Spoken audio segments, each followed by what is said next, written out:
Okay, so hello everyone. Welcome to the 10th problem solving session for the course Environmental Chemistry and Microbiology.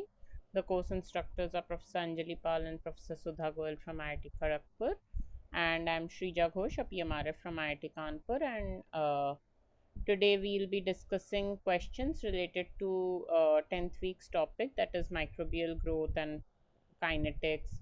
So I have prepared certain questions related to uh, the topic and related to your assignment questions, and we'll be solving the questions.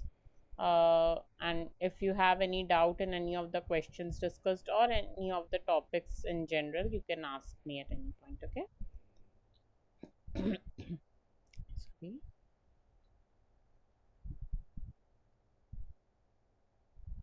Ma'am, your voice is cracking. Voice is cracking.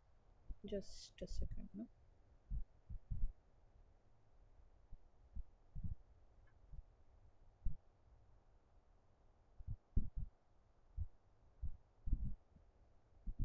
Is it better now? Yes, ma'am. Hmm. Okay.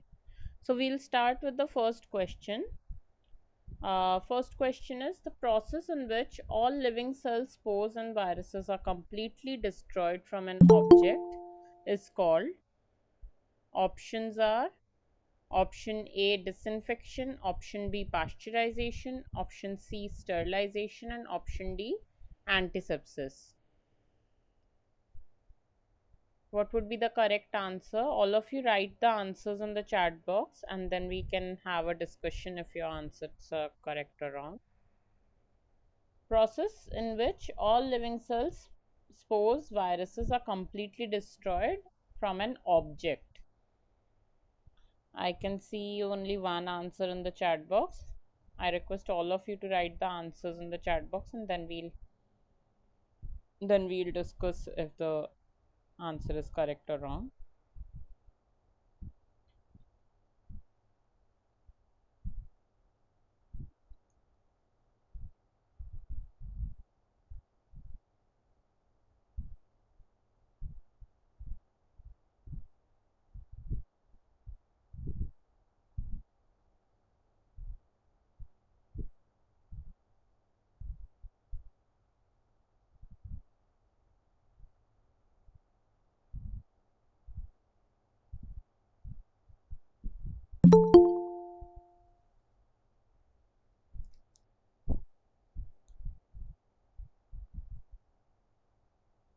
Yeah, I can see 4 answers in the chat box. Anyone else wants to write the answer?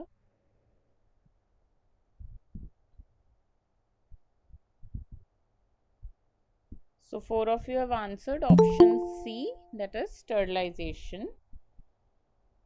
Let's see the correct answer to this question. Correct answer is option C, sterilization. So all 4 of you have answered are correct. So all the processes here that is given, disinfection, pasteurization, sterilization, and antisepsis, all of these methods are used to remove microbial cells or living cells from an object, but from an object or from a living tissue. But every process has its own purpose. Okay, so let's start with disinfection. So disinfection is the destruction of vegetative pathogen by using physical or chemical methods such as chlorination. So disinfection basically means uh, removing the vegetative pathogen from any surface. So the most common example is mopping. When we do mopping at home, we add some solution to the water and then we use that water for cleaning the floors, right? So that solution is basically a disinfectant liquid that can kill all the vegetative pathogen that is growing on your floor. Okay, so similarly we wipe the table with certain cleaning solutions. So most of the cleaning solutions have this disinfectant chemical. Okay, Other methods like chlorination, ozonation, all these processes are done to disinfect any region or any surface. So chlorination is done in swimming pools to disinfect the swimming pool water, the water that is filled in the pool. To disinfect that water, we do chlorination. So there are different processes associated with disinfection. Then comes antisepsis. Sorry. Uh, then we had antisepsis, pasteurization, and sterilization, right? So antisepsis is the destruction or inhibition of microorganism on living tissues. So the difference between disinfection and antisepsis is actually disinfection is done on non-living surfaces like floor or table or water in case of swimming pool. So all these are non-living things. But antisepsis, when we are using an antiseptic liquid, that process is done on living tissues. So generally when you get a cut or wound, we apply some solution to prevent the microbial growth on the wounded surface, on like on our skin, right? So that is like that process is called antisepsis, and the use of that, the liquid that we use to remove the microbial and to prevent the microbial growth, is called antiseptic liquid. Okay, so antisepsis is a destruction or inhibition of microorganisms on living tissues to prevent their growth by using antimicrobial agents. Okay, then comes pasteurization. It's a process of partial sterilization. So most commonly been uh, you all must have seen this term pasteurization in the milk packets. If you have seen the packaged milk pouches that we get, if you see on those pouches, generally it's written pasteurized milk or sterilized by pasteurization. So pasteurization is a partial sterilization process where only pathogenic microbes are killed. Not all microbes are killed by pasteurization, but the pathogenic ones are removed from the product. Okay, so pasteurization is the most common technique used in dairy industries. Then sterilization we already discussed. It's the destruction of all the microorganisms, so, and all the spores also. So nothing, no living matter remains once an object is sterilized. So if I take a beaker of water and I sterilize it, that means now I'm saying that that water, after sterilization, that water does not contain any living cells. Okay, any living cell or any spore, it does not contain anything that can grow. Okay, so sterile means it's completely free of living cells. Okay, so I hope you all understood these four processes. If you have any question or any doubt, you can ask me. Okay, is it clear?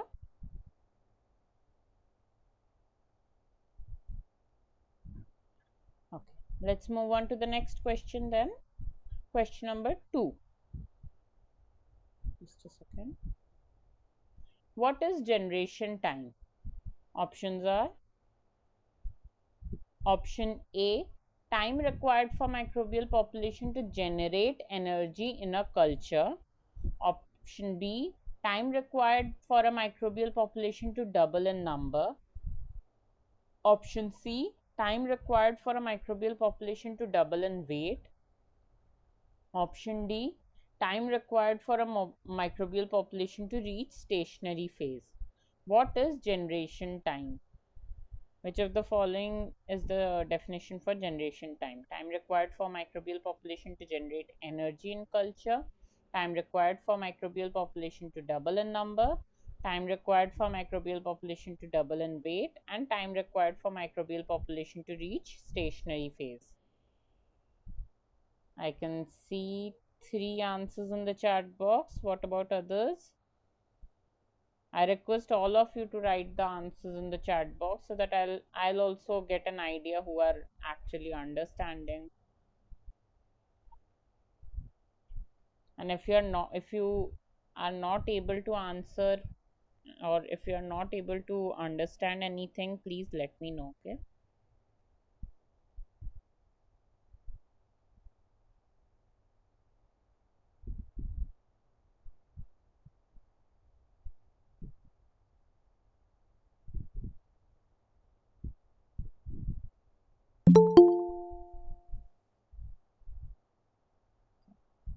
I see most of you have answered option B. All of you have answered option B. Let's see. Time required for microbial population to double in number. That is the correct answer. So generation time is basically that, it is also known as doubling time. So a bacteria divides by binary fission. Okay. So if this is the mother cell, so first, before division, the cell will duplicates its genetic material. So in this case, DNA. So bacteria has DNA as its genetic material. So it will duplicate its DNA. That process is called replication. And then the cell will elongate and then divide into two daughter cells. So one cell will divide into two daughter cells. This is basic binary fission. I'm sure you all must be aware of this process. And bacterial cells divide by this process. So one cell divide into two cells. So eventually two cells will divide into four cells and so on. So there's a exponential growth. So generation time is the time it takes for a population of bacteria to double in number. So now different types of bacteria takes different time to undergo this process, like division of one cell into two. Some can divide in 20 minutes, like in 20 minutes one cell can divide into two cells. Some bacteria can take up to hours to divide into two cells. Okay, so doubling time can vary. Like for E. coli, which is most commonly used bacterium in the labs, the doubling time is around 20 minutes. It's 18 minutes. Okay, so but there are certain bacteria that takes like 1 hour or 2 hours to like as their doubling time. So if the initial cell number is 1 million, it will take 1 hour to become 2 million. Okay, so sorry, for many bacteria, the generation time ranges from minutes to hours. Because of the binary fission, the bacteria increase their number exponentially. I explained how. So 1 will become 2, then 2 will become 4, 4 will become 8. So it will keep on getting multiplied by 2. So if you have to calculate the population number of cells after certain number of generation, that will be equal to 2 raised to the power of n, where n is the number of generation. So after one generation, 2 raised to the power of 1, that is 2 cells will be there if we start from 1. Then after 2 generations, it would be 2 raised to the power of 2, that is 4. After 3 generation, it would be 2 raised to the power of 3, that is 8 cells. So if we start with n number of cells, it would be n into 2 raised to the power of small n. If we start with, let's say, 15 cells, and after 3 generation, it would be 15 multiplied by 2 raised to the power of 3. So 8. Okay, so that's how we calculate the final number of cells after certain number of generation. Is this clear to everyone?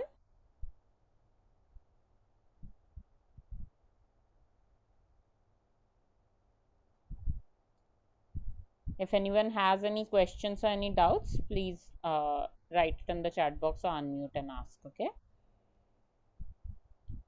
Meanwhile, I can move to the next question. Question number 3. Which among the following is not a phase in bacterial growth? Which among the following is not a phase in bacterial growth? Options are option A, stationary phase, option B, lag phase, option C, log phase, and option D, dark phase. Which among the following is not a phase in bacterial growth? I can already see answers in the chat box. Many of you have answered option D, dark phase. That is the correct answer. So bacterial growth curve has 4 phases: lag phase, log phase, stationary phase, and then death phase. The fourth phase is death phase. So there's no phase called dark phase. So this is how a bacterial growth curve occurs. So initially when we start, so let's say I inoculate certain number of bacterial cells in a media. So once the cells are introduced to a media, it needs to adjust to its environment, right? So medium is basically the food of the bacteria. Okay, so it's a solution which contains different carbon source, nitrogen source. So basically the something that bacteria will use to multiply itself. Now once the bacteria has come to a new environment, it needs to adjust to itself and it needs to prepare itself for division. So if you see this binary fission diagram, the process where it is preparing itself, where it is replicating its DNA or elongating in size in order to divide, forming this cross wall. So between the mother cell and having two daughter cell, there are steps that needs to be acquired by the bacteria before it divides into two cells. Okay, so that all those preparation and all those adjustments are done in lag phase. So in lag phase the cell does not increase in number, but cell prepares itself so that it can divide. Once all the preparation are done, now the cell can divide rapidly. The cells will keep on dividing, and I told you the growth is in exponential form because one cell divides into two and then it keeps on increasing by the factor of 2. So the growth is in exponential form. So that's why this part is called the exponential phase or the log phase. Okay, so the first part is lag phase, then the second part is log phase or exponential phase. Then third part is the stationary phase. Now when we are growing the bacterial culture in a medium where the medium contains the carbon and nitrogen source, there's going to be some limit. Okay, you can give certain amount of carbon source to the into the medium.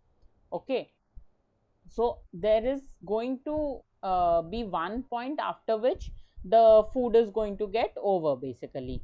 Okay, so and once that food is over for the bacteria, the cells cannot grow anymore. So initially there will be a static uh, phase, stationary phase, where the number of cells will not increase after a certain point. So once the nutrients are over, the cells will start enter the stationary phase where they won't divide anymore. Okay, but they are not declining immediately, they are there. Basically the rate of dividing cells will be become equal to the rate of dying cells. Okay, so the rate by which the cells are dying will become equal to the rate by which the cells are dividing. So there will be a static uh, portion where the number of overall number of cells will not change in the medium, because the number of cells that will die will be equal to the number of cells that are dividing. So whatever is coming from here are the overall number will remain same. So that's why there's a stationary phase. After a stationary phase, the number of cells dying, the rate by which the number of cells dying will cross the rate by which the number of cells are dividing. So in that case we'll see overall decline in the number of total number of cells, and that phase, the last phase, is called the death phase. Okay, so we have lag phase, log phase or exponential phase, stationary phase, and then death phase. Okay,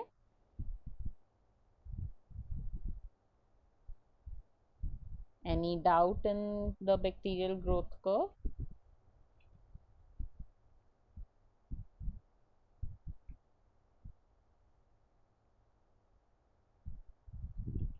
There's no doubt, then I can move to the next question.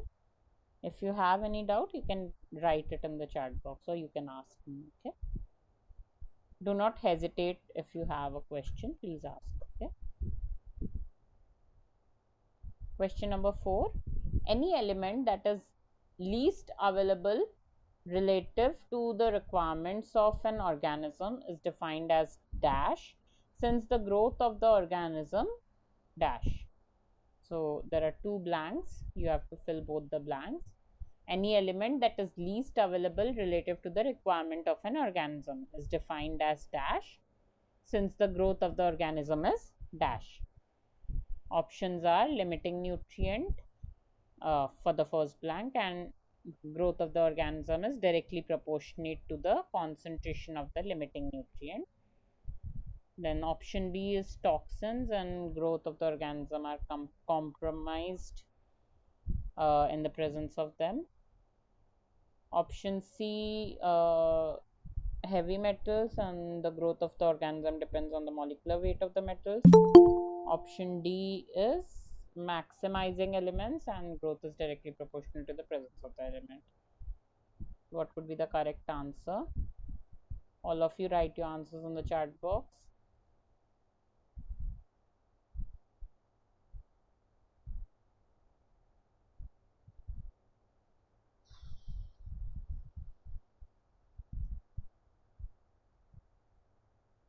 I can see 4 answers in the chat box. What about others? Anyone else wants to answer?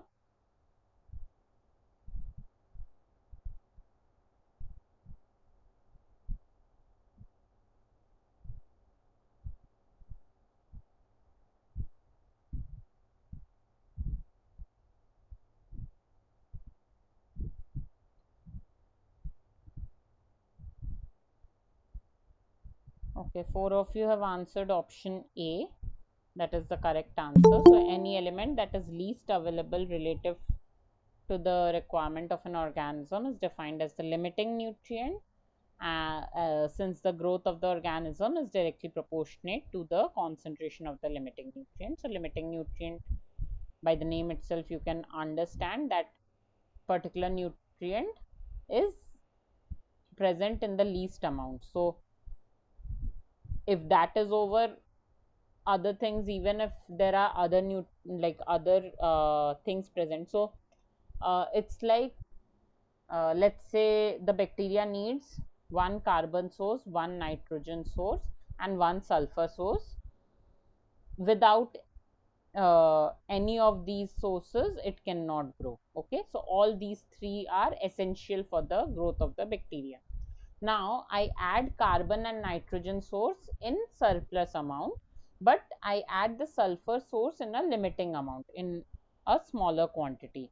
So once the sulfur source is over, there's no point, even if carbon and nitrogen sources are available, that bacteria cannot grow without the sulfur source. So it will eventually start dying. So the growth of the organism will become directly proportional to the concentration of the sulfur source that I have added the to the medium. Okay, so that means that becomes the limiting nutrient. Okay, I hope that's clear to everyone. People who did not give a answer, I hope it is clear to you.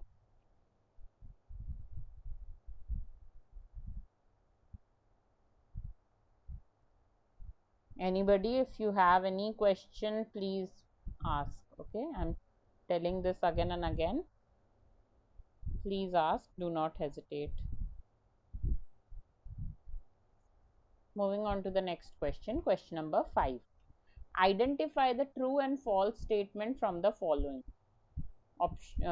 You have two statements. Selective media are used for the growth of only selected organism, and second statement is differential media are used to distinguish one microorganism type from another on the same media. So you have to tell if both the statements are true, both the statements are false, one is true, one is false, or vice versa. Identify the true and false statement from the following. Selective media are used for the growth of only selected microorganism. Differential media are used to distinguish one microorganism type from another on the same medium.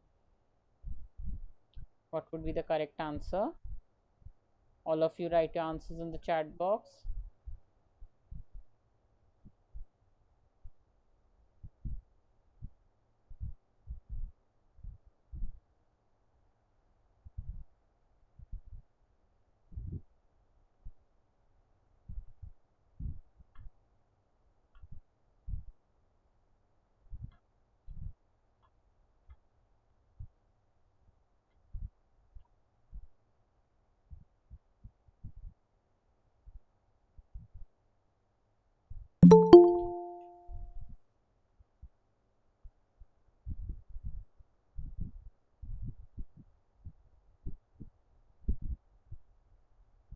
Okay, I can see 4 or 5 people have answered in the chat box, and all of you have answered option D. Both the statements are true.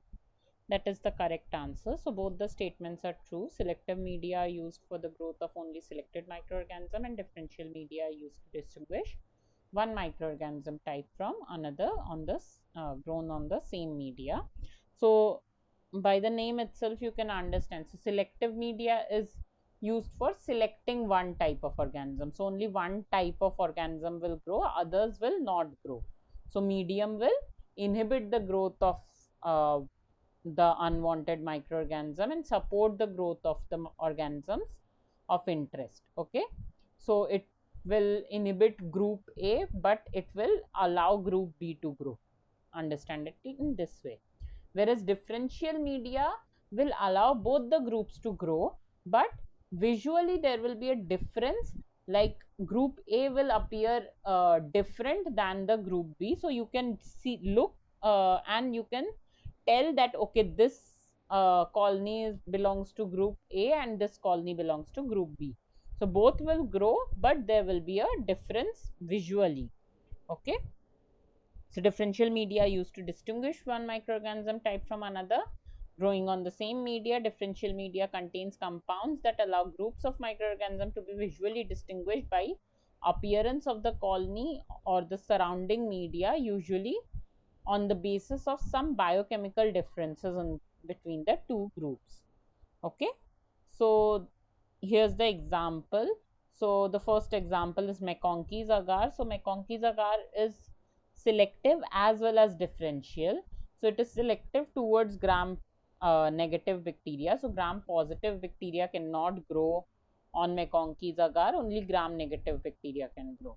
Okay, so why it is selective towards gram negative? Because the media contains bile salts and crystal violet, which inhibits the growth of gram positive bacteria. Okay, so in presence of bile salts and crystal violet, gram positive cannot grow, only gram negative bacteria can grow.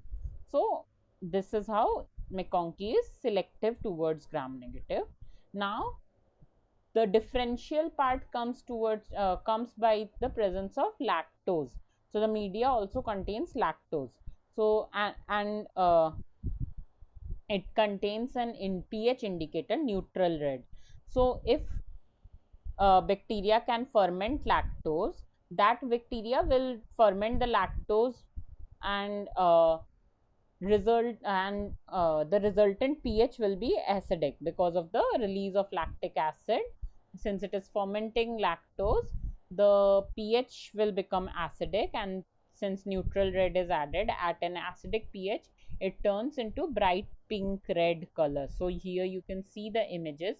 So E. coli is a lactose fermenting bacteria, so it has turned the plate pinkish in color, whereas these Proteus vulgaris or Salmonella typhi, it is not, all these bacterium are not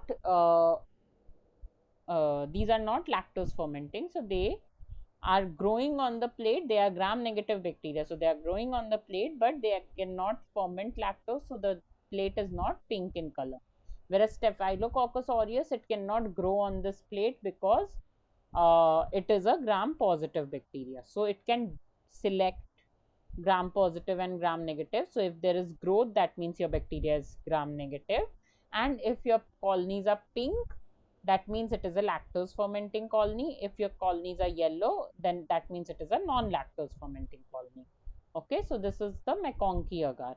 There's one more example, which is EMB agar, or eosin methylene blue agar. So that is also a selective and differential uh, medium. So selective again for gram negative. So gram positives cannot grow. Here you can see there's no growth for gram positive, but there's growth for gram negative.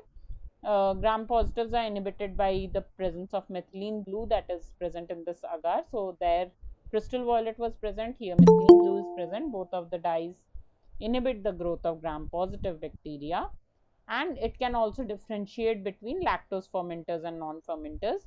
The lactose fermenting bacteria actually give a blackish colony, and E. coli can form black colonies with a green metallic sheen on these plates. So if you see, they look very beautiful with these green shiny green, so there's a metallic green shine behind these colonies, if you can see in this figure. So it's a very good medium to differentiate between the lactose fermenters and the non fermenters, and and it can select gram negative bacteria from the bunch of gram positive bacteria. Okay, so clear differential and selective media. Ma'am, can you please explain the McConkey's agar part again? McConkey, yeah. So McConkey, so both of these can differentiate between lactose fermenting and non-fermenting, and it both of them can select gram negative over gram positive. Okay, so McConkey has bile salts and crystal violet, and crystal violet inhibits the growth of gram positive bacteria. So gram positive will not grow, only gram negative will grow, and it contains lactose in the medium along with neutral red, which is a pH indicator.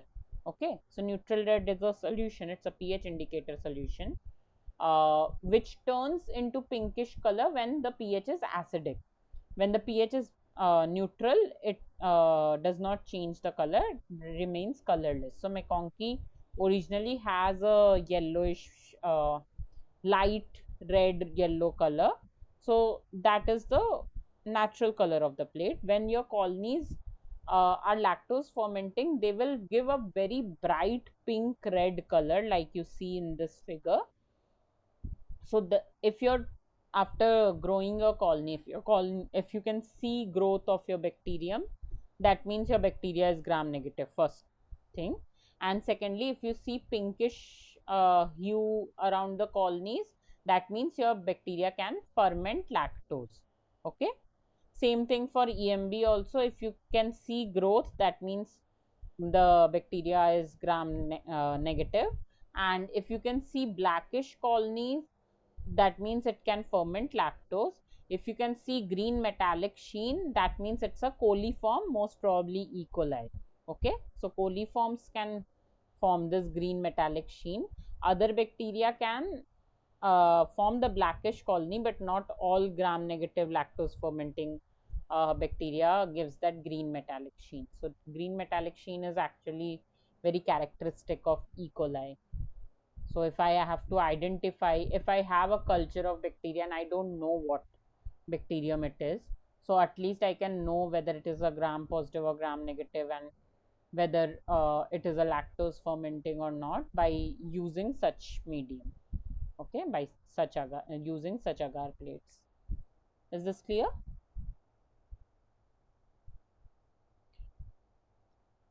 Okay, then let's move to the next question.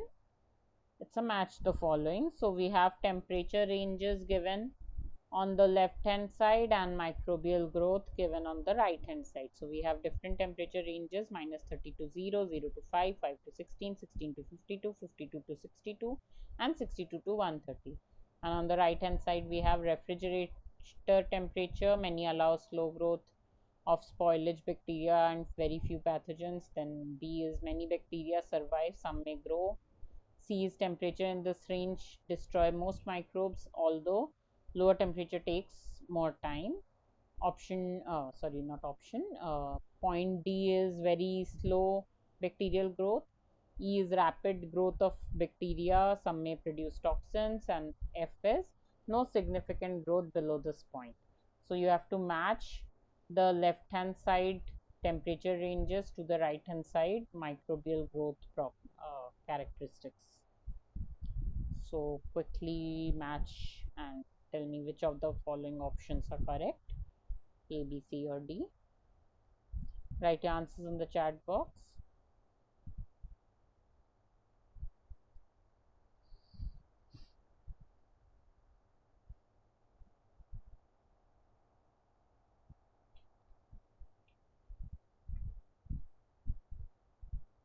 Okay, I can see 3 answers already.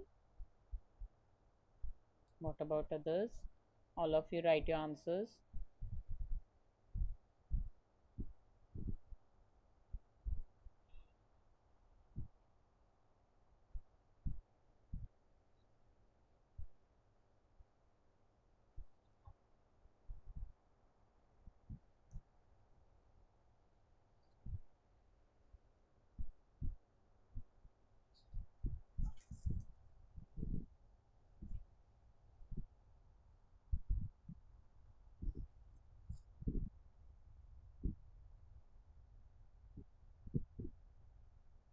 Anyone else wants to answer this question?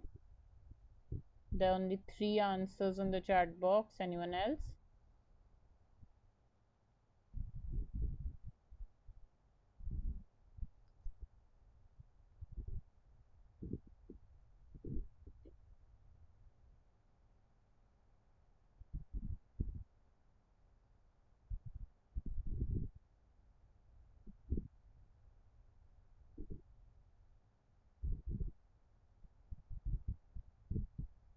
Okay. Okay, let's see the correct answer. So 3 of you have answered are saying option C. Let's see if option C is the correct answer or not. Option C says A matching to F.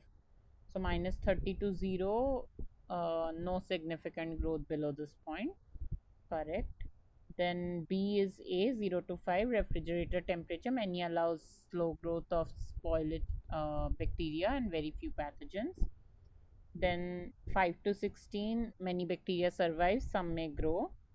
16 to 52, rapid growth of bacteria, some may produce toxin. 52 to 62, very slow growth of bacteria. And then 62 to 130, temperatures in this range destroy most microbe, although lower temperature take more time. So that is the correct answer, option C. So 3 of you who have answered, that's correct. So at below 0 degree Celsius, what will happen? The water will freeze, right? So it's a freezing point of water. So minus 30 to 0 degree Celsius, there will be no significant growth, because the since the water will freeze and most of the enzymes and cellular functions occur in aqueous environment, so those all those functions will halt and there will be no growth of bacteria. Then 0 to 5, it's a refrigerator temperature. We generally store the food in fridge to prevent growth of microorganism, but if you leave something for a very long time, you can see some kind of fungal or some kind of pathogenic growth on the food item. It does not happen immediately, it's a very slow growth, but spoilage bacteria can start growing if you give like if you wait for a long time, you can see certain growth of microorganisms inside the fridge also. Okay, so 0 to 5 degree Celsius, slow growth is there, but there is growth of bacteria. Then comes 5 to 16, most of the bacteria can survive this temperature, and some there are some bacteria that actually can grow in this temperature better. Okay, Then comes 16 to 52. This is the most common temperature range where rapid growth is observed. Then 52 to 62, bacterial growth again starts slowing down. And beyond 62, most of the bacteria common microbes, they start getting uh, destroyed. They start getting degraded because their enzymes and all start getting denatured. But obviously lower temperature will take more time to destroy the bacteria than higher temperature. So at 62 degrees Celsius or 65 degrees Celsius, bacteria or any microbe will not get destroyed immediately, but at higher temperature like 130 degrees Celsius, almost immediately the bacteria will get destroyed. Okay, so this is the reason why temperature can affect the microbial growth. So you can see, as the temperature increases, the enzyme activity also increases. But beyond a particular temperature, the enzyme activity almost immediately decreases because the enzymes get denatured. So enzymes are basically proteins, right? So proteins, they can function at lower temperature, but slowly. And in this range, 30 to 50 degrees Celsius, that is the optimum range. So in this range the enzymes work best. So our body temperature is 37 degrees Celsius. The At that temperature, enzyme works at its maximum rate. Then since it's a protein, at higher temperature protein will start getting denatured, and since protein will start getting denatured, there will be immediate loss of enzyme activity, and thus the bacterial growth will also get hampered. Okay, is this clear to everyone? Anyone has any doubt? Yep. Please explain this again. This part, enzyme activity. Yes, ma'am, is there. Yeah, so basically enzymes are basically proteins. Okay, so for any microbe to grow, the proteins inside the microbe needs to work for you to grow. The protein and the cellular metabolism is functional inside your body, right? So in the previous class, how we learned about glycolysis and TCA cycle, so all those pathways are basic ultimately dependent on different enzymes. So all those enzymes are different proteins, and for your body to grow or for any microbe to grow, those proteins have to be functional. Now at lower temperature, those enzymes can work, but they will work slowly. That's why the growth is also slow. As the temperature increases, the enzymes will start working more, like it will be more optimum for the enzyme to function at higher temperature. And around 37 degrees Celsius, the most of the enzymes can work at the best rate. Then once this 45-50 degrees Celsius temperature is crossed, after that point the protein starts getting denatured. They will start unfolding, and once the enzyme is denatured, the enzyme cannot bind to the substrate anymore and can make product. So your all the pathways like glycolysis and TCA cycle, all these pathways will not be able to function if the enzymes get denatured. So at higher temperature, what happens, the enzymes get denatured, and that's why the growth suddenly drops, because the enzyme activity suddenly drops, and thus there's no growth after 60 degree or 70 degree Celsius for most of the microorganisms, because their enzymes get denatured and they cannot function anymore. Is this clear?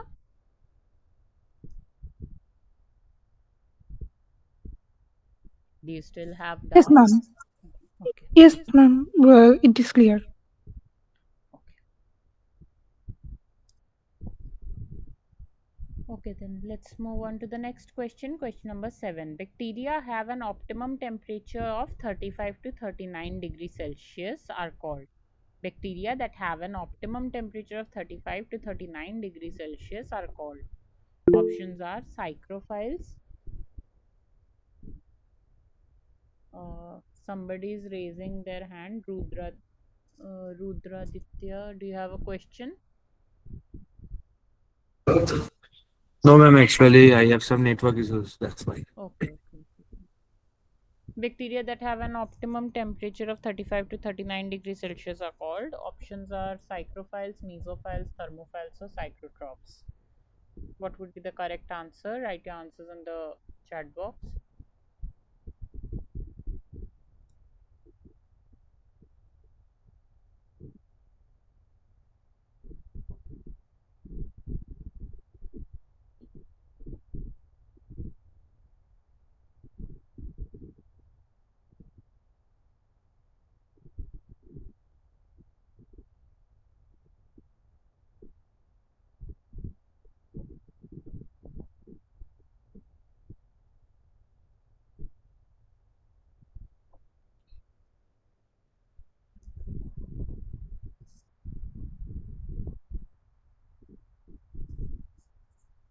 I can see 4 answers in the chat box. What about others?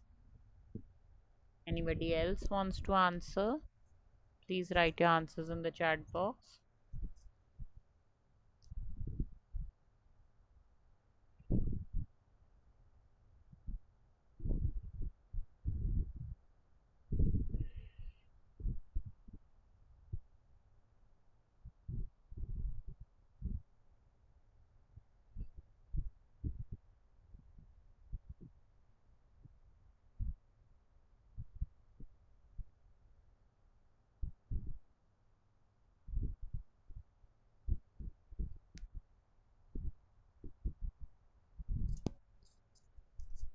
Nobody?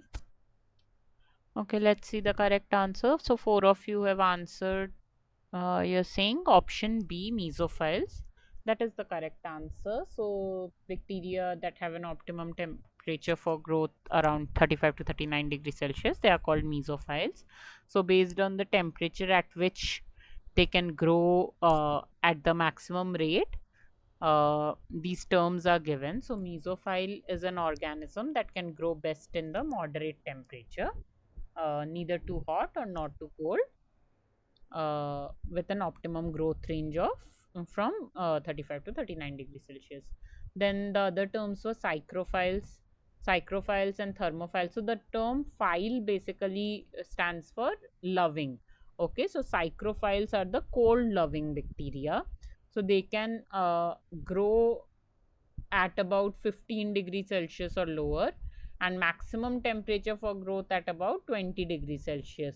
Okay, so they can actually grow uh, around 0 or 5 degrees Celsius also. Okay, so you can imagine what kind of regions these bacteria will be present.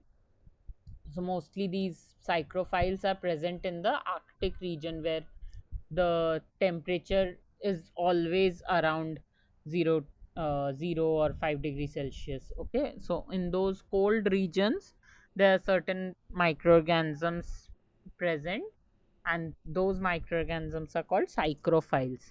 So in such cases, so these are all extremophilic bacteria, psychrophiles, thermophiles. These are called extremophiles because they can actually grow in extreme environmental conditions.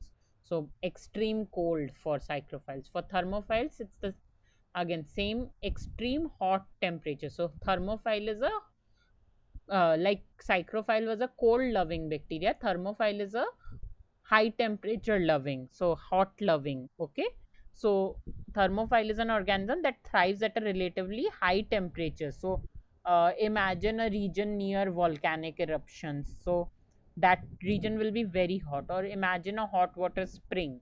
So in those environments, certain bacteria can certain organisms can actually uh, grow and live. So those organisms are called thermophiles. So these psychrophiles and thermophiles, these are called extremophiles because they can grow in extreme conditions. Okay. Then comes another term, psychotrophic. So unlike psychrophile, psychotrophic can survive in this cold temperature, but their optimal growth is higher temperature. Okay, so psychotrophic, difference between psychrophiles and psychotrophic, psychrophiles will grow at the lower temperature, but psychotrophic, they can uh, grow at higher temperatures also, but they can survive at lower temperatures also. Okay, so they are kind of they can tolerate the lower temperature, but they won't grow at the maximum rate at those lower temperatures. Okay, so the maximum rate will be at a higher temperature than a psychrophile. Okay, so that is the difference between psychotrophic and psychrophilic. Okay, and these extremophiles like psychrophiles and thermophiles, in these cases the graph that I had shown in the previous slide for enzyme activity and temperature relationship, that does not really stand, because for these organisms the enzymes have also evolved in such a way that they can function at higher temperatures, so that's why they can grow at higher temperatures. Okay, so those enzymes do not get denatured or do not lose their activity at higher temperature or at very low temperatures. Okay, so they can work at maximum efficiency in those temperatures, or the organism has certain way to modify the enzyme structure so that they can function at extreme temperatures. Okay, is this clear? Anybody has any doubt?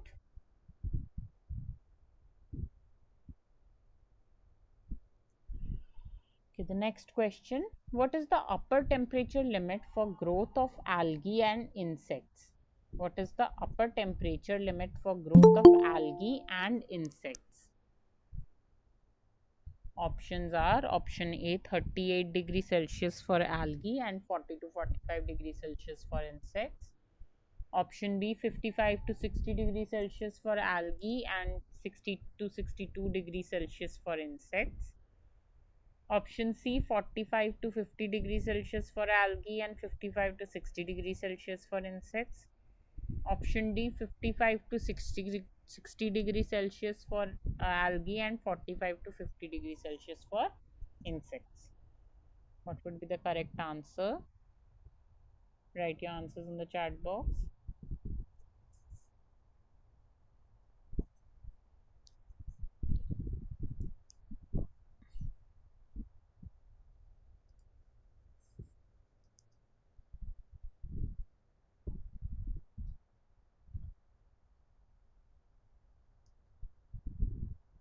Okay, I can see two answers in the chat box. Three answers in the chat box. Two of them are option D, one of them is option C. Okay. More answers are coming. All of them are option D. Okay, so most of you are saying option D. One of you have said option C. The correct answer is option D. Commonly, the upper temperature limit for algae is 55 to 60 degrees Celsius, and that of insect is 45 to 50 degrees Celsius. Some exceptional organisms live even beyond these limits, but commonly, this is the limit. Okay, I hope that's clear. Moving to the next question. The ratio between the vapor pressure of a food item when in completely undisturbed balance with the surrounding air media and the vapor pressure of the distilled water under identical condition is called. The ratio between the vapor pressure of a food item when in a completely undisturbed balance with the surrounding air medium and the vapor pressure of the distilled water under identical condition is called. Options are option A water activity, option B evaporation rate, option C moisture content, and option D, saturation point. Write your answers in the chat box.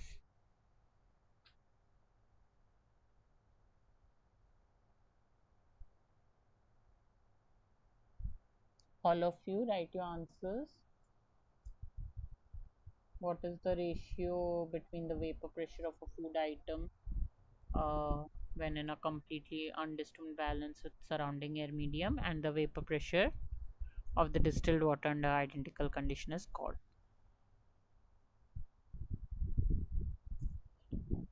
I can see most of you have answered option A, water activity. That is the correct answer. So, this ratio is called the water activity of a food. Uh, it is defined as the partial vapor pressure of the food itself when in a completely undisturbed balance with the surrounding medium, and the vapor pressure of the distilled water under identical condition. Water activity of 0.8 means the vapor pressure is 80% of the pure water. So, this water activity basically gives the amount of moisture content in the food. It can be expressed by this ratio. Okay, so moisture condition of a product can be measured as the equilibrium relative humidity expressed in percentage, or as water activity expressed in number ranging from 0 to 1. So water activity is 0.8, that means 80% is the relative humidity. So higher the water activity for a food item, more chances for that food item to get uh, like go bad or get a microbial growth quickly, because microbes need water to survive. So if there is higher amount of water present, obviously the growth of the microorganism will be faster. So all those dehydrated fruits that you get, canned dehydrated fruits, so all those things are basically a preservation technique to, so you reduce the water activity of a item and make it last longer, so that microbes won't grow in that. Okay, so dry fruits generally do not uh, they do not go bad very easily. They don't get any microbial growth. But at the same time, if you take a grape and a kishmish, the raisin, obviously the raisins will not go bad, but a grape can. So it's basically depends on the water content inside the food. So water content is defined by the water activity of any uh, food item. I hope that's clear.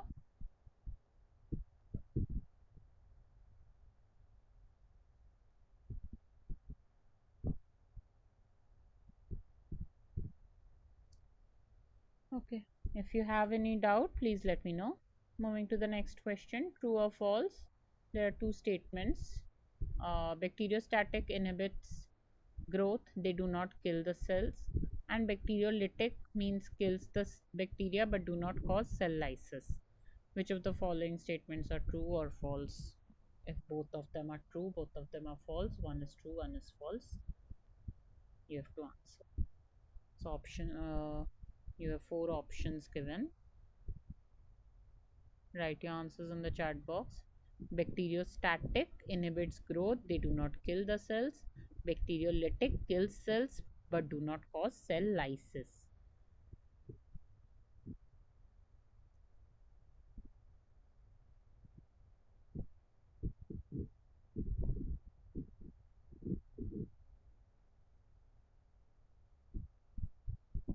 Yeah, I can see many answers in the chat box. All of them are option A. First statement is true and second is false. That is the correct answer, option A. So, bacteriostatic inhibits growth, but they do not kill the cell. That is the true statement. By the name itself, you can understand bacteriostatic. That means the growth is inhibited. It becomes static, but they don't. But the cells are not killed. And bacteriolytic kills the cell and cause cell lysis. So, by in the name itself, it is given lytic. That means there's cell lysis involved. Okay, so the second statement is false. So bacteriostatic compounds inhibit growth. They do not kill the cells. So example is refrigeration. So once you keep the culture in the refrigerator, the growth will become static. There will be no increase in the number of cells, but there will be no decrease in the total number of cells as well. And the number of viable cells and total number of cells remain the same. Bactericidal compounds kill the bacteria but do not cause cell lysis. Example is antibiotics. So when you give antibiotics, it kills the number of living cells. Okay, so the number of viable cells will go down, but total number of cells will be same, because the cells are not getting lysed. That means the cells are not bursting.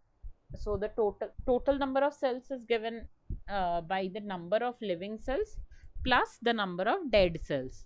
Okay, so the number of living cells will go down because the cells will die, because the bactericidal compound is going to kill the cells, but the number of dead cells will keep increasing. So if there were 3 living cells and 3 dead cells initially, so that means total number of cells was 6. Now out of the 3 living cells, 2 of them died. So now the total number of cells will still remain 6. Only the number of dead cells will be 5 and number of living cells will be 1. Okay. So in case of bactericidal, the number of viable cells will decrease, but total number of cells remain the same because there is no cell lysis occurring. So the number of cells dead, the cell will die, but it will not burst. But in case of bacteriolytic, there will be cell lysis. Examples are chlorine or ozone. So chlorination, ozonation, they cause cell lysis. Okay, so in that case, both viable cells and total number of cells will go down. Is this clear? Are all these 3 terms clear to everyone? If anybody has any doubt in this, please let me know.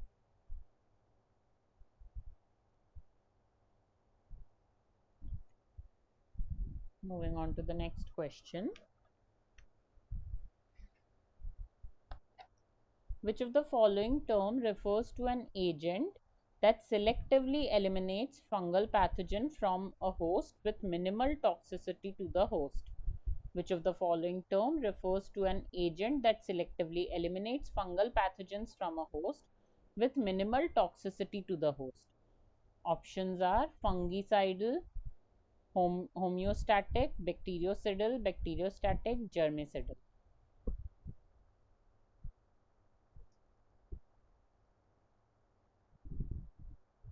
Which of the following term refers to an agent that selectively eliminates fungal pathogens from the host with minimal toxicity to the host? Write your answers in the chat box.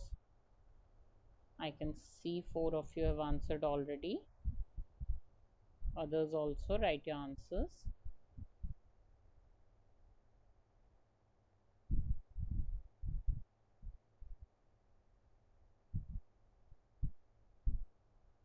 Anyone else wants to answer?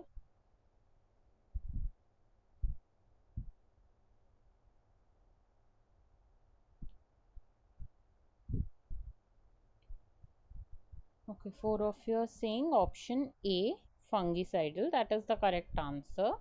So by the name itself, you can understand. Like bactericidal was compounds were uh, stopping the growth of bacteria. Similarly, fungicidal compounds will eliminate the growth of fungus. Okay.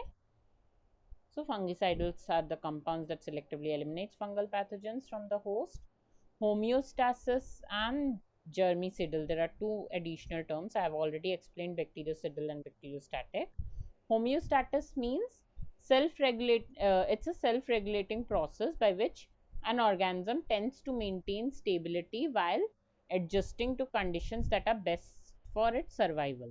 Basically, our body temperature is 37 degrees Celsius. No matter if the external environment is cold or hot. So if you suddenly go to a very cold region, let's say the temperature outside is 1 degree Celsius, that does not mean your body temperature will start dropping. Okay, so your body has certain way to maintain the temperature no matter what is the outside conditions are. Okay, so that is one example of homeostasis. So homeostasis is the self-regulating process. And germicidal are substances that can kill germs. So germs is a generic term given to all microbes collectively. So germs include bacteria, viruses, other microorganisms that can cause infection. So any infection causing or disease causing microorganism, uh, for that the umbrella term given is germs. So germicid, when we call germicidal, it is basically a substance that can kill all germs. Okay, is this clear? Moving on to the Ma'am, next can you please question. go to Yeah, previous slide once again? yeah, this one or the question.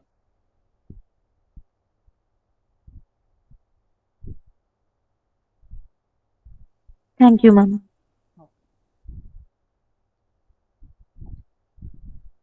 Which of the following is not a characteristic of an autoclave? Which of the following is not a characteristic of the autoclave? Options are: option A, the ability to sterilize solutions with endospores; option B, requirement for long exposure time; option C, use of moist heat; option D, use of high pressures. Which of the following is not a characteristic of autoclave? Write your answers in the chat box.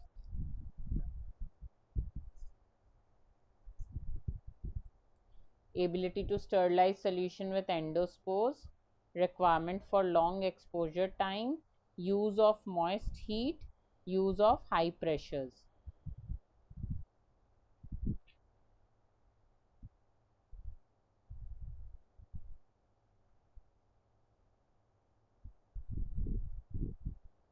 All of you write the answers in chat box. I can see 4 of you have answered option B, requirement for long exposure time. Okay. Anyone else wants to answer?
Okay, let's see the correct answer.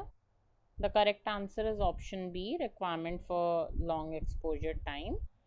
So I can see most of you answered option B.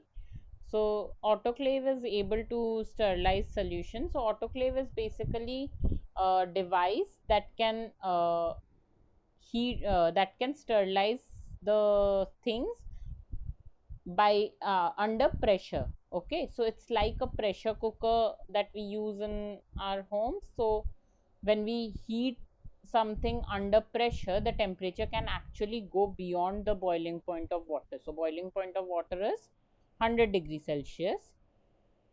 I think I've made the mistake. I'll change the answer. I have written option A. So this is how the autoclave looks in lab. So it looks like a pressure cooker.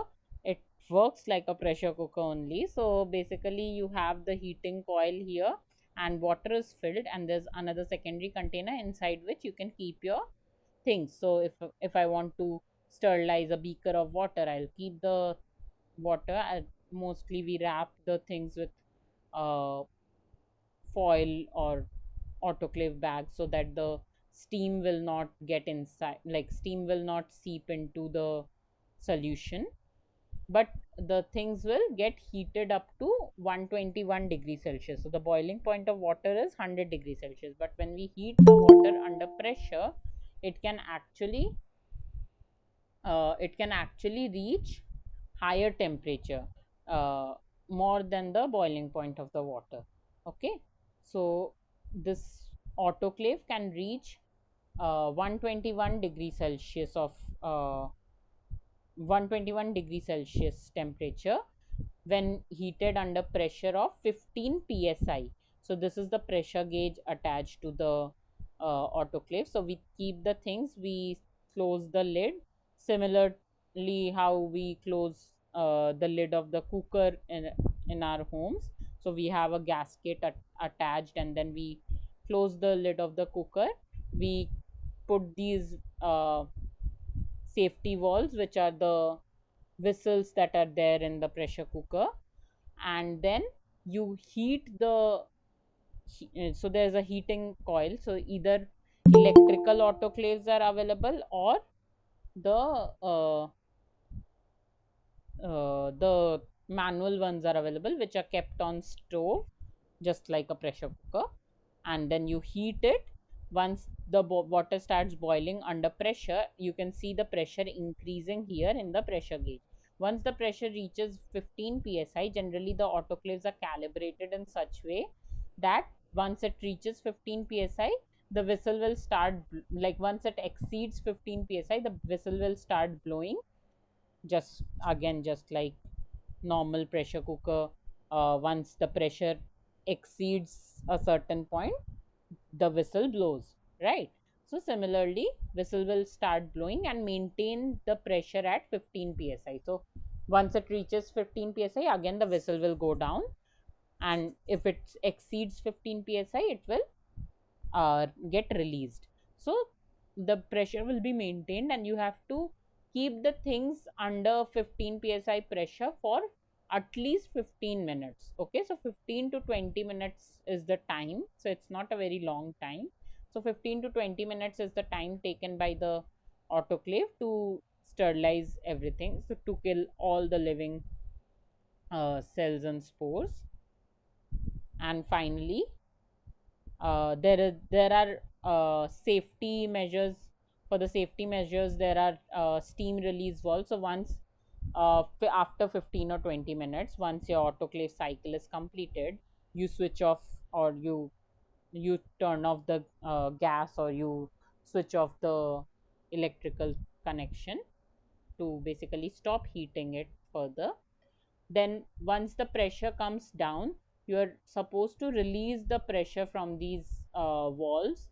So like at home also, you cannot open the pressure cooker immediately after cooking. You release the pressure by lifting the safety valve, that is the whistle that we add over it, right?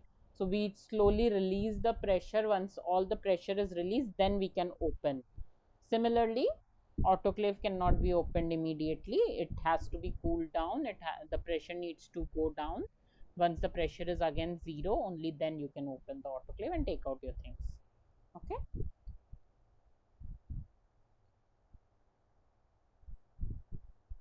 Autoclave does work up to 3 hours sometimes. When is that needed?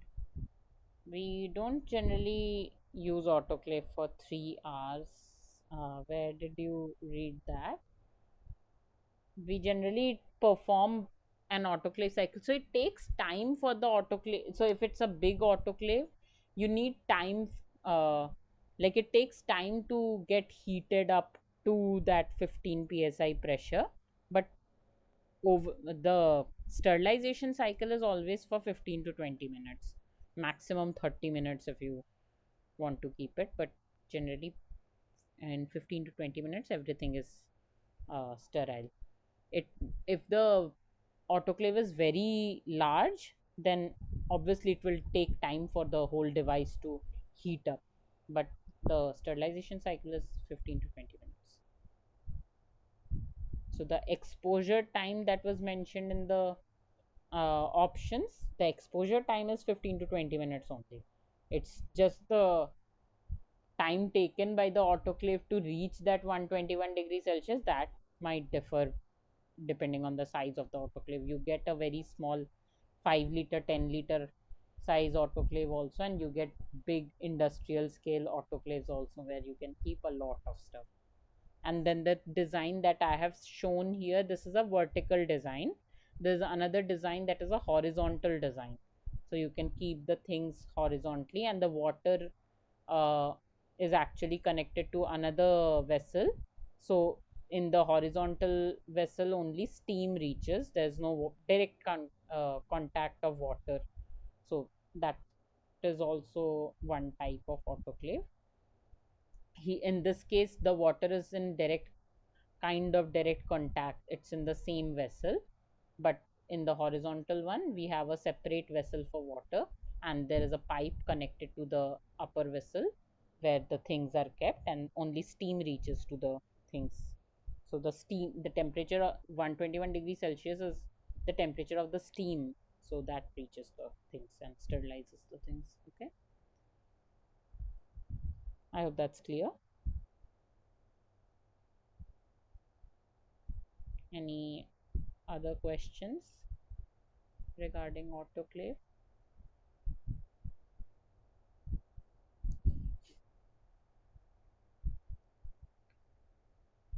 Okay, let's move on to the next question then. Again, true or false, there are two statements. UV and X-ray radiations are similar in that they damage DNA and have high penetrating power. And second statement is most disinfectant can be used as antiseptics. Two statements are given. UV and X-ray radiations are similar in that they damage DNA and have high penetrating power. And second statement is most disinfectants can be used as antiseptics. What would be the correct answer? Write your answers in the chat box.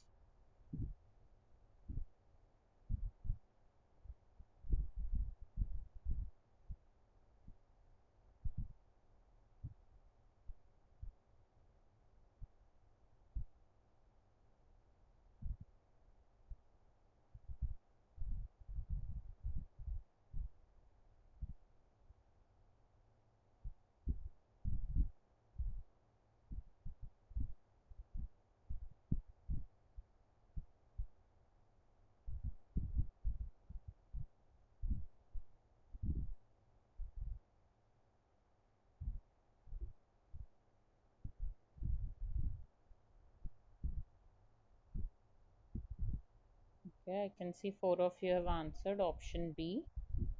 Both the statements are false. That is the correct answer.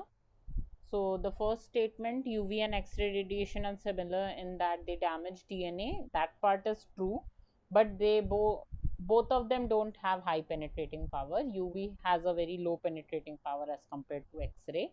X-ray has a very high penetrating power. That's why we use X-rays to take a image of our bone, because it can penetrate through our skin and tissues to reach the bones. So generally if you have a broken bone anywhere, you take an X-ray image, right? So X-rays have a high penetration power. Both of them can damage DNA though.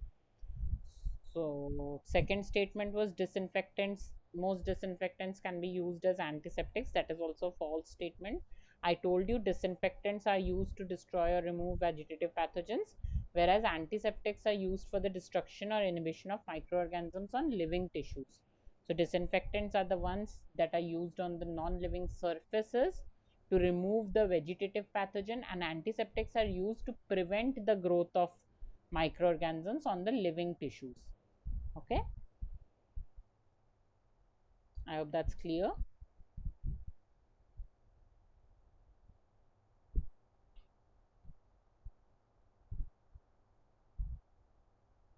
Okay, let's move to the next question. Which of the following method is bactericidal? Which of the following method is bactericidal?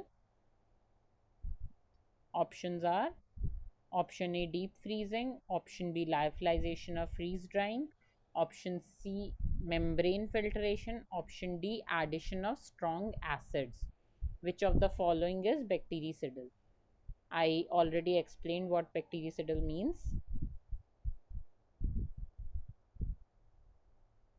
Deep freezing, lyophilization or freeze drying, membrane filtration, and addition of strong acids. What would be the correct answer?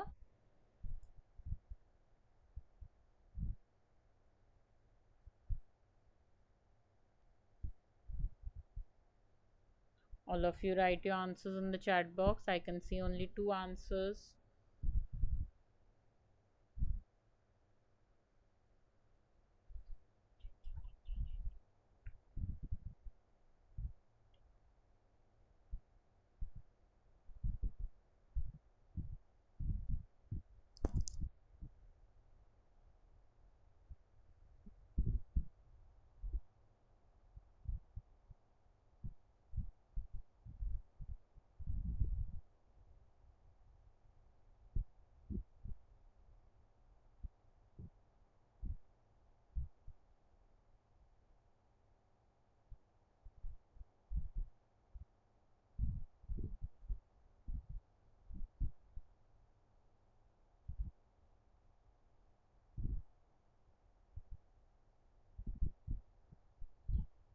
Okay, I can see four answers. All of them are option D, addition of strong acids. That is the correct answer. So I told you bactericidal means compounds that can kill the bacteria. Okay, uh, kill the bacteria but do not cause cell lysis. Okay, so that was bactericidal, and bacteriolytic were the ones that were causing cell lysis. So addition of strong acids, they can destroy the cells without causing cell lysis. The other three methods that are mentioned here, deep freezing, lyophilization or freeze drying, and membrane filtration, so they, all these methods, they do not kill the cells. Deep freezing and freeze drying or lyophilization, these processes are bacteriostatic. They are basically used for storing the bacterial cells. So if I want to store the cells, I need to store it so that it does not keep growing, because if it keeps on growing, it will eventually enter the death phase. I want to store them in their log phase itself. So I want to basically stop their growth and keep them alive. So I'll so in such cases we'll have to use bacteriostatic methods. So deep freezing or freeze drying. So generally we store the bacterial cells in deep freezers, in minus 80 degrees Celsius freezers. Uh, so we add some cryoprotectant, glycerol or something, and then we store them in the freezer. And second method is freeze drying, where you can completely dehydrate the cells, remove the water, so you will get a freeze dried powder of that bacterial cell. So the cells will be living but in a dormant phase. So when you take that powder and again add it to media, you will see growth of the cells. Okay. And membrane filtration is a process of sterilization. It's not a disinfection method. I'll change that. It's a process of sterilization. It can remove microorganisms from any solution. So if you take a solution and pass it through a membrane, the cells will be trapped over the membrane and the solution will be sterile. It will be free of cells. Okay. Any doubt? Moving on to the next question now. Antimicrobial activities can be measured using, options are spread plate method, pore plate method, disk diffusion method, and membrane filtration method. Antimicrobial activities can be measured using, which of the method can be used to measure antimicrobial activities? Spread plate method, pore plate method, disk diffusion method, and membrane filtration method. Write your answers in the chat box.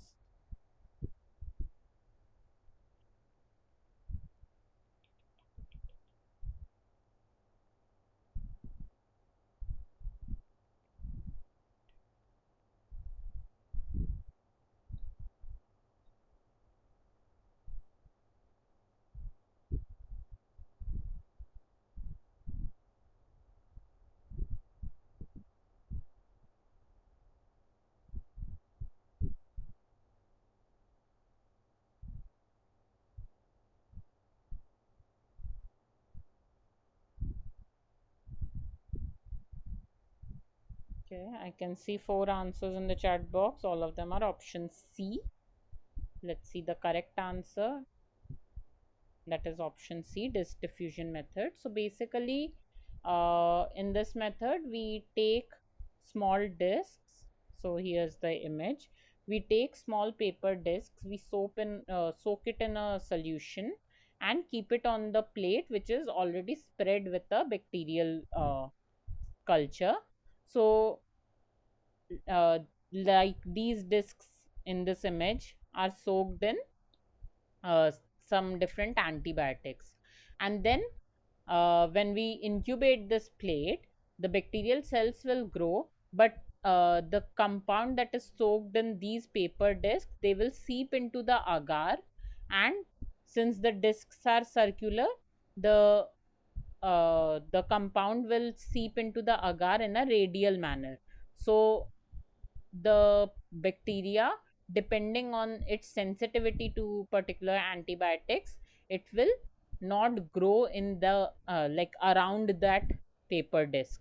Okay, so now you can see among these three compounds, you can see this compound has higher uh, efficiency in killing the cells as compared to these two antibiotics. Okay, so that is how we determine the sensitivity of a particular uh, bacteria towards different antibiotics or towards different antimicrobial agent.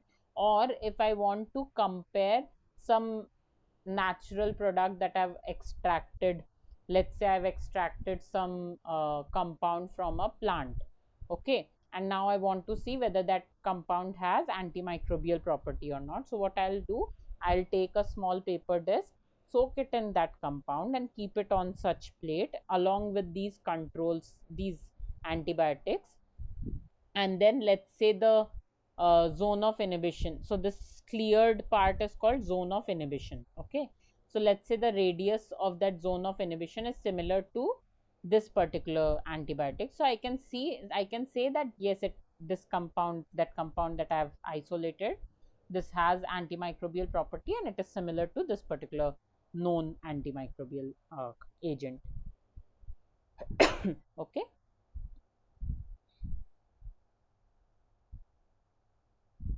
so antimicrobial activities of different chemicals can be measured by measuring the zone of inhibition around each disc. Is this clear? Any doubt in this method? It's a very commonly followed procedure to check the antimicrobial property.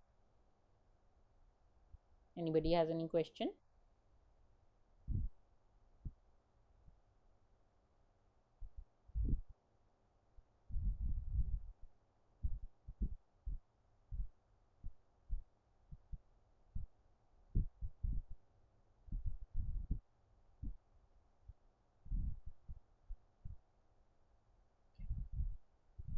Okay, moving on to the next question. Question number 16.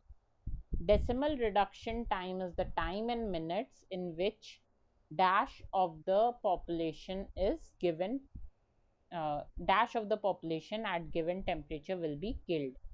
Decimal reduction time is the time in minutes in which dash of the population at a given temperature will be killed. Options are 75%, 10%, 100%, or 90%. Write your answers in the chat box.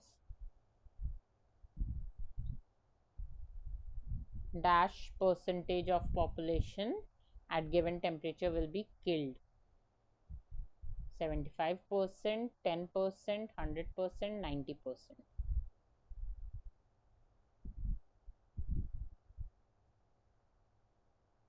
All of you write the answers.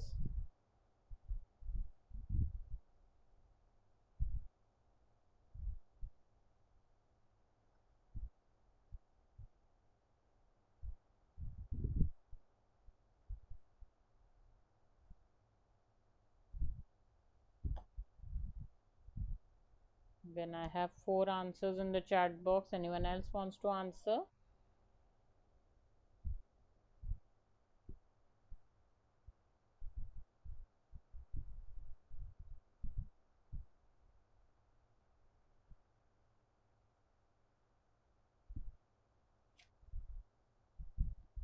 Okay, the 4 answers are option D, 90%. That is the correct answer. So decimal reduction time is the time in minutes in which 90% of population at a given temperature will be killed.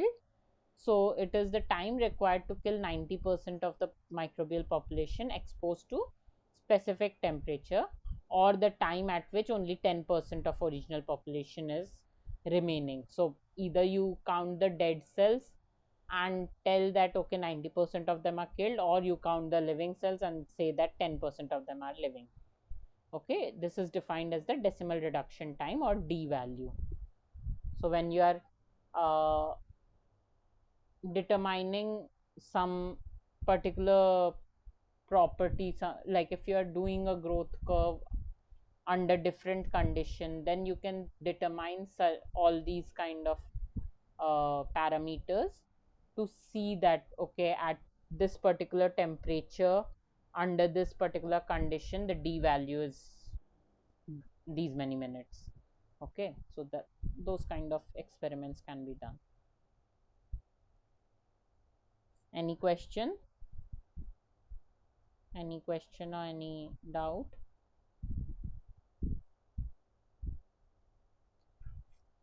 Okay, let's move on to the next question. Question number 17. All of the following methods are used for food preservation except. All of the following methods are used for food preservation except. Options are commercial canning, option B adding sugar, option C vacuum packaging, and option D pasteurization. All of the following methods are used for food preservation except commercial canning, adding sugar, vacuum packaging, and pasteurization. Write your answers in the chat box. Which of the following methods are used for? Which of the following method is not used for food preservation? Commercial canning, adding sugar, vacuum packaging, and pasteurization.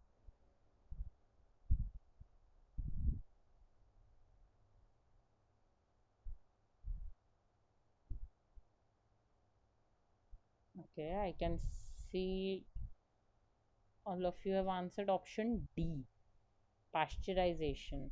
Why do we do pasteurization? I explained pasteurization in one of the previous questions slides. We don't do pasteurization for food preservation.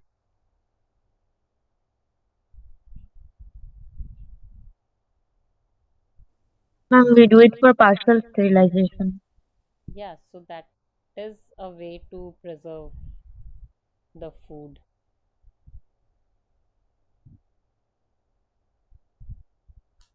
The correct answer to this is adding sugar. Addition of sugar can help preserving the color, texture, and flavor of the food, but it does not inhibit the microbial activity. You know that sugar is a good carbon source, it can be easily be used by microorganisms to grow. So addition of sugar does not help in food preservation. It can help the preservation of color or flavor, but not the microbial activity. Pasteurization can, it's a partial sterilization process, so it can definitely preserve your food. Your packaged milks are more uh, like they can last for a longer time than fresh milk from dairy.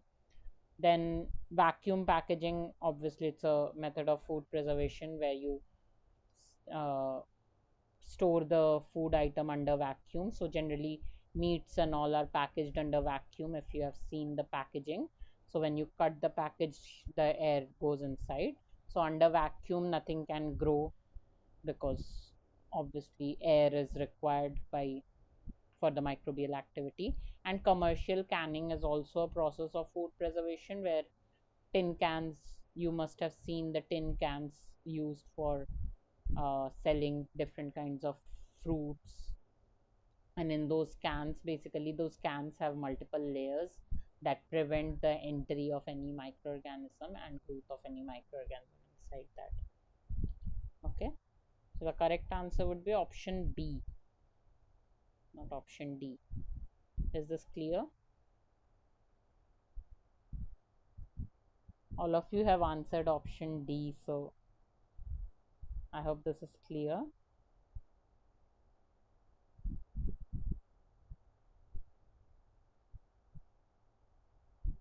Ma'am, Yeah.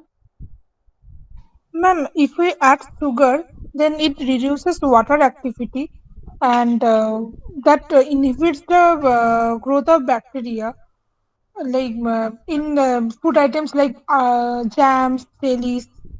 So, Yes, that is way, but then for though in those cases addition, it's a high amount of sugar. But normally when you add sugar in jams or jellies also, when sugar is added, it is mostly to preserve the color and texture of the food item.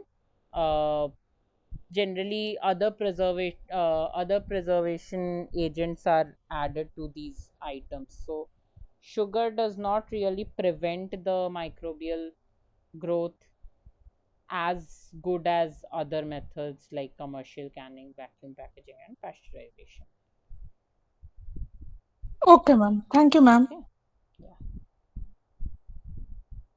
Yes, ma'am. Thank you, ma'am. Okay.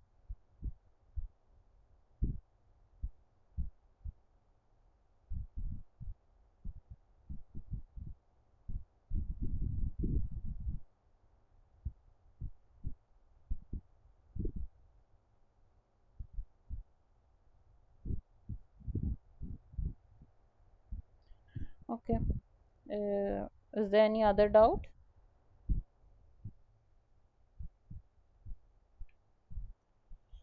Okay, moving on to the next question. Question number 18. Which of the following is suitable for use on tissues for microbial control to prevent infection? Which of the following is suitable for use on tissues for microbial control to prevent infection? Options are disinfectant, antiseptic, sterilant, and water. We have already discussed this, so all of you should be able to answer. Which of the following is suitable for use on tissues for microbial control to prevent infection?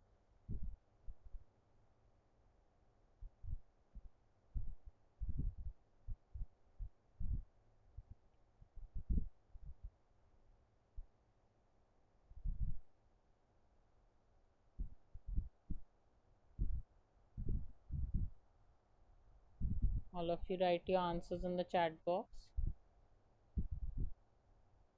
We have already discussed this, so all of you should be able to answer this. Why am I getting only 4 or 5 people answering all the questions? What about others?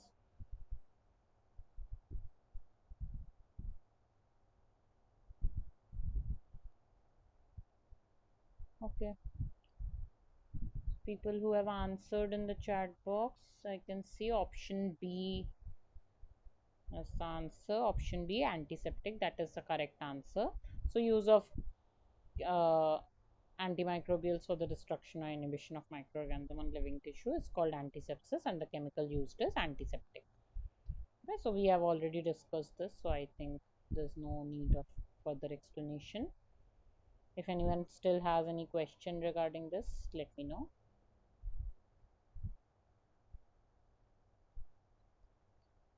Moving on to the next question. Filters having pore size of dash are often used for sterilization. Filters having pore size of dash are often used for sterilization. Option A 0.08 micrometer, option B 0.45 micron, option C 0.22 micron, option D 0.03 micron. What would be the correct answer? Filters having pore size of dash are often used for sterilization. Write the answers.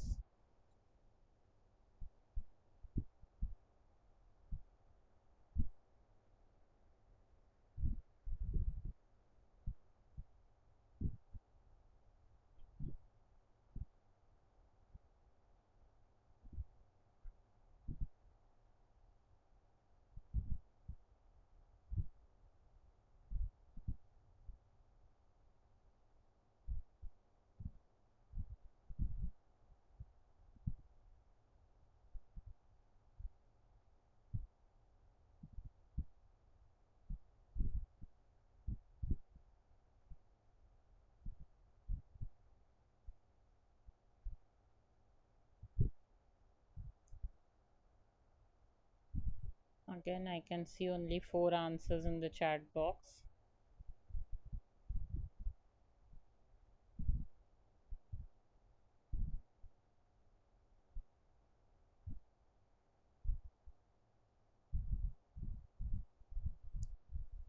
Okay, let's see the correct answer. You are saying option C 0.2 micron. That is the correct answer.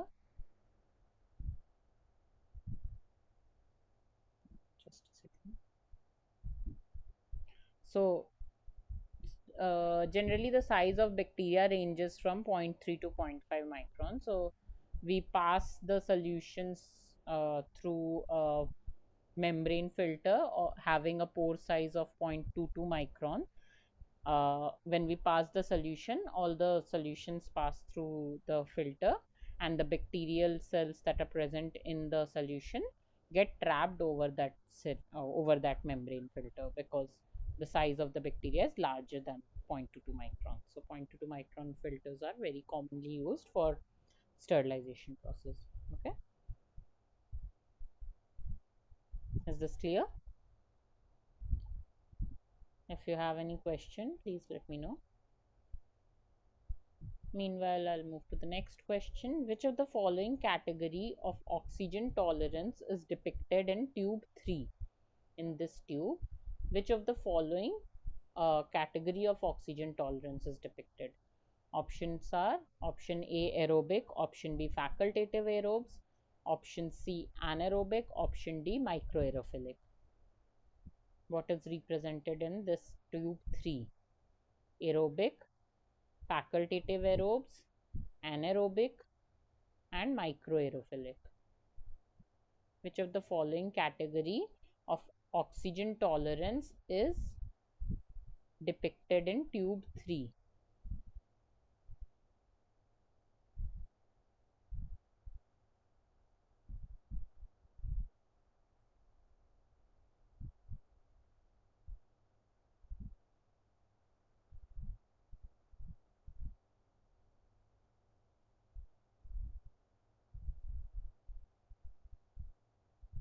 All of you write your answers in the chat box.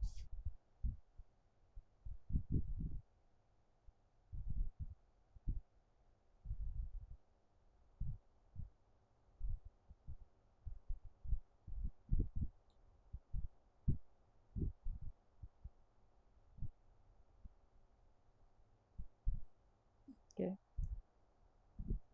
I can see option B and option C. Option B, facultative aerobes, and option C, anaerobic. In tube 3, what would be the type of growth? The correct answer is option B, facultative aerobes. That is correct. So, in all these tubes, there are different types of microbial growth represented. So, in the first tube, you can see mostly all the cells are present at the surface. So, surface will have the most amount of oxygen. So, that means the tube 1 has aerobic uh, category or aerobic microorganisms. Tube 2 will have all the anaerobic microorganisms, because all the growth you can see is towards the bottom of the tube. So if oxygen is present, it will be present near the surface. Okay, and if the microorganisms are growing towards the bottom of the tube, that means those organisms are completely anaerobic. They cannot tolerate oxygen at all. Then in the third tube, you can see it is facultative aerobes. They are able to grow in either the presence or absence of oxygen, and thus grow throughout the tube. You can see the growth is throughout the tube. However, you can see the accumulation of cells towards the surface. Like more cells are there towards the surface, although it is spread throughout the tube. So growth is better near the surface because these organisms can respire. Okay, so facultative aerobes, they can grow in presence and in absence of oxygen, but they can grow better in presence of oxygen.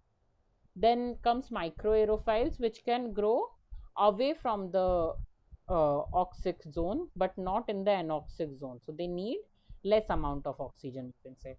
Okay, and then aerotolerant are, they are anaerobic only. They can grow in presence of oxygen, like it's like facultative aerobes. They can grow in presence of uh, presence and absence of oxygen, but they can grow better in the absence of oxygen. So they are spread throughout the tube. Growth is not better near the surface. Okay, and these organisms mostly they can only ferment. So these are 5 types of uh, growth based on the oxygen availability and oxygen demand. Is this clear? Any questions regarding this?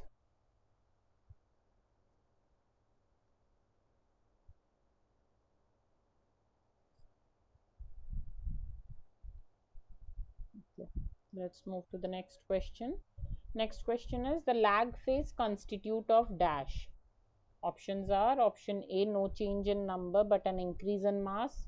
Option B, change in number but decrease in mass. Option C, no change in number and decrease in mass. Option D, constant number and mass. Lag phase constitute of dash. No change in number but increase in mass. Change in number but decrease in mass. No change in number and decrease in mass. Constant number and mass. All of you write your answers.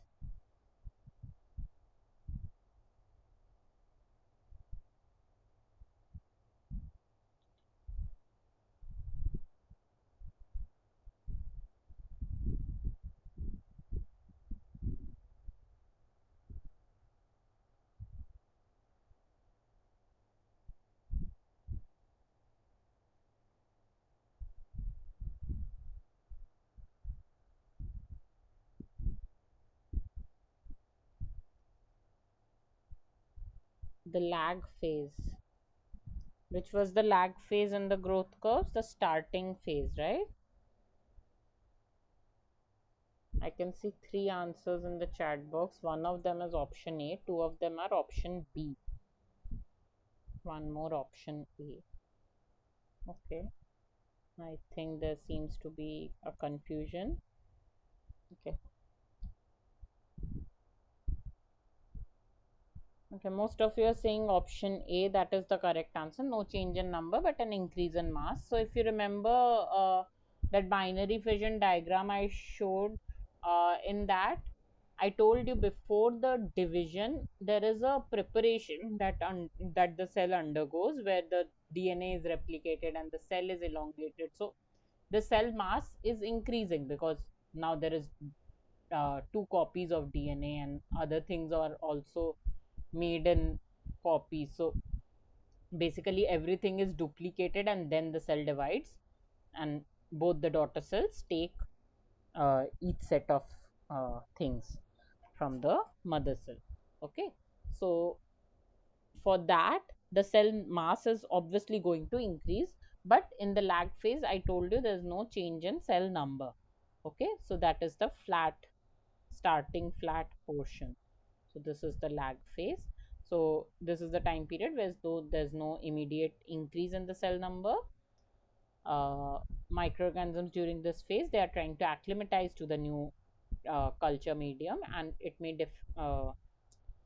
be different from previous one in which the microorganism was growing. So typically in this phase typically in this phase, uh, they are synthesizing DNA, RNA, enzymes, all the things that are basically they are duplicating everything, so that there are two copies and then each daughter cell can take one copy. Okay, so in that phase the cell mass increases, cell number does not increase. I hope that's clear.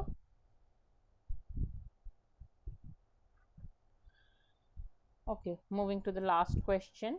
Average size of the cell during exponential phase of growth is: option A, greater than the lag phase; option B, lesser than the lag phase; option C, equal to the lag phase; or option D, constant. Now based on the previous question, what do you think average size of the cell during exponential phases?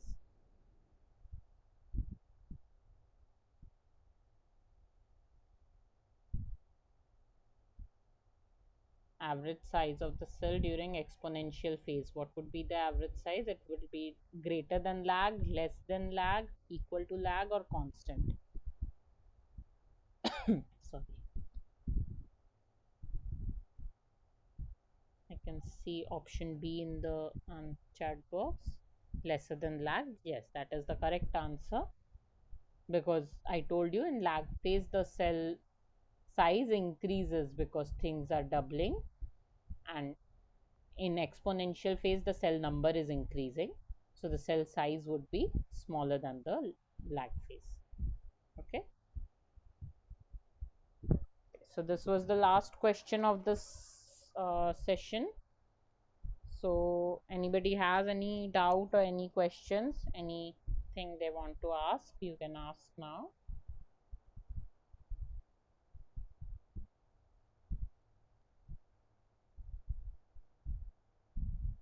Anybody has any question? Yeah.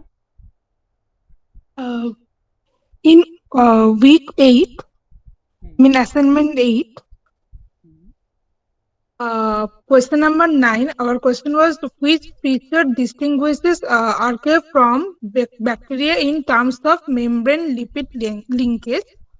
Okay. Uh, and our answer was ether linkage to glycerol. Hmm. But they are saying that ester linkage to glycerol is right. So, ma'am, Okay, let me check. yes, ma'am, Which please. this was an eighth session, you said, Yes, right? ma'am. Week 8, question number 9. Week 8, question number 9. Just give me 1 minute. Log in.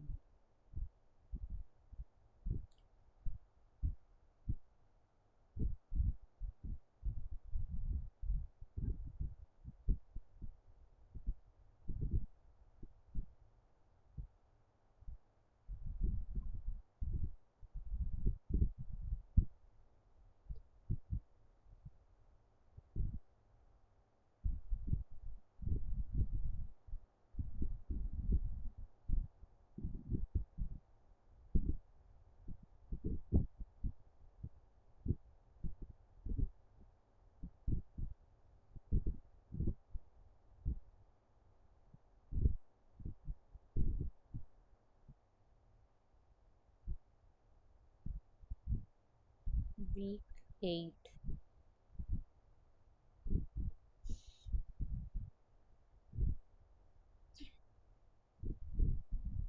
Question number 9. Which feature distinguishes yeah, it would be ether linkage. Answer is given wrong. Most of the time, these keys, like basically the professors make the key and then they give it to these people to upload. So there might be some human error while uploading the answers. Did you get the number for the radioactivity question? I saw that question was asked twice in that assignment, I think. For the radioactivity also you had similar problem, right? The answer was wrong, given wrong. Did you check? No, ma'am, I have to check. Please give me, ma'am, 2 minutes. I had checked that a question was asked twice, I think, and one in one place it was correct, and in one place it was wrong. So for So, ma'am, this, ether linkage is correct?